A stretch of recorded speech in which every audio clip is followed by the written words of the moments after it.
wabarakatuh. Perkenalkan, saya Kartika Devitayanti dengan NIM terakhir 098. Di sini saya akan mempresentasikan tentang teori pemerolehan bahasa Arab sebagai bahasa kedua.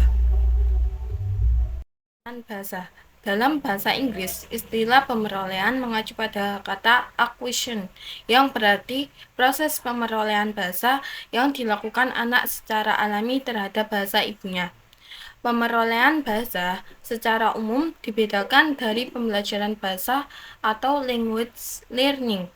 Pembelajaran bahasa yang berkaitan dengan proses-proses yang terjadi pada waktu seorang anak mempelajari bahasa kedua atau asing, tentunya setelah dia mendapatkan kemampuan bahasa pertamanya atau yang disebut dengan bahasa ibu.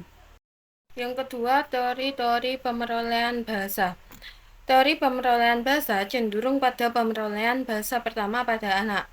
Dua di antaranya merupakan teori besar yang hingga saat ini masih menjadi perdebatan.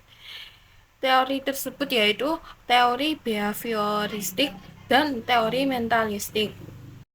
Yang pertama, teori pembiasaan operan atau alien behaviorisme.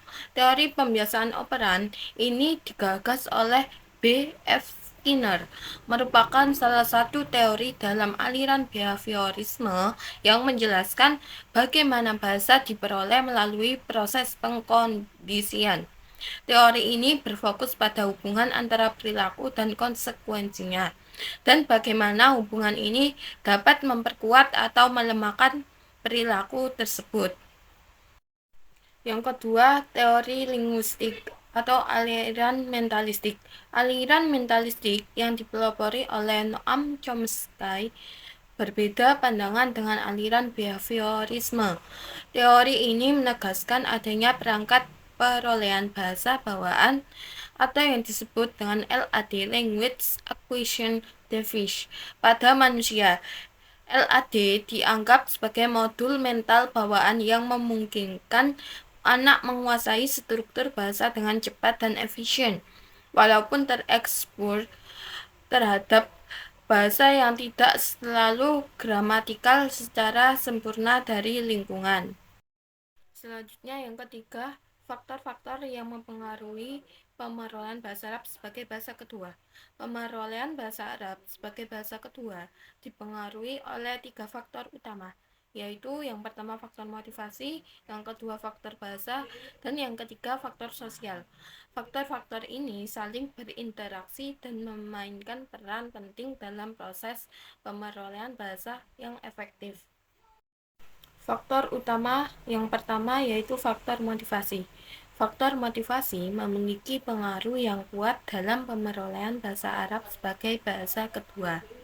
Motivasi ada motivasi individu untuk belajar dan menggunakan bahasa Arab secara langsung sehingga dapat mempengaruhi tingkat komitmen dan upaya yang mereka investasikan dalam pembelajaran.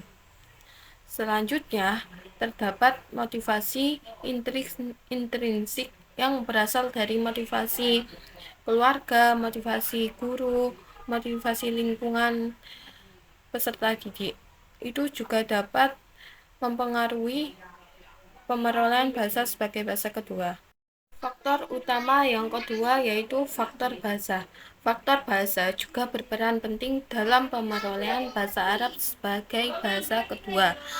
Perbedaan struktur bahasa Arab dengan bahasa pertama individu dapat menjadi tantangan dalam memahami dan menguasai aspek fonologi, morfologi, sintaksis, dan leksikal dalam bahasa Arab. Faktor utama yang ketiga adalah faktor sosial. Faktor sosial memainkan peran penting dalam pemerolehan bahasa Arab sebagai bahasa kedua.